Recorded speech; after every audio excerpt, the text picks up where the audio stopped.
Krukrak tep gol ke Barcelona, bat ke Bayern Munich ha ki jingil ka jongki ha ke Second League, ha ke Champions League. Ha ke ba urafin ha ula banyo ar gol bat ar assist, ha ke te ke jingil ka. Kompak ke Liverpool, syarem ke Tottenham, bat ki jingil ka ha ke quarter final kin salong ki jingil ka ki ba itenat, bat ki ba hip ha. Te hoi perlok menta ke sini la dead no banyo lek ka. Ia ki jingil ka round 16 Second League ha ke Champions League. Ha ke ba ke Bayern Munich ke job salwe kul ia ke Atlanta ki beliok ban tep arteli daw Hurricane ka wina ukar bat ka wina Ulius Diaz. Ha ke aggregate point ka Bayern ke tam spel art ka ba pelang yo Hurricane ban kelalong uta orangil ka uban kong ha ke English history ban poisan pe gol Champions League.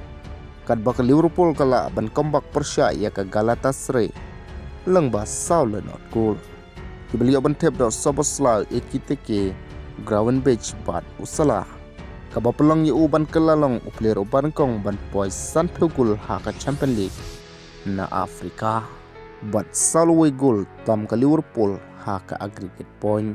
Kat ba ke Barcelona kala ban tep kepot bat kawang gol Krukrak Persya ia ke Newcastle aka jingil ka Second League aka baka Barcelona kala job kupot hadu nyaula arkol artelin urafin ha kawin Bernal kawin Lamine Yamal Lopez kawai bat artelin Lewandowski haka ne ka jingil ka urafin ha ulio roban karwit arteli ki assist bat kalalong Lamine Yamal kum uta urangil ka ubakna tam ban poy syaka sipeu karir gol aka Champions League bat hadu pralalai tam ke Barcelona haka aggregate point.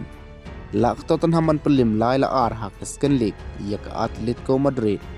Henry ke Atletico Madrid pat ke laban qualify leng ba ke aggregate point hanyau lesan.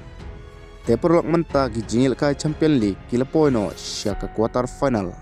Haka ba ke PSG kan sekon Persya ke Liverpool. Ke Real Madrid Persya ke Bayern Munich, ke Barcelona Persya ke Atletico Madrid, ke Sporting Persya ke Arsenal. Haka balak milti kini jingil ka ansas dang haka pratrik u April.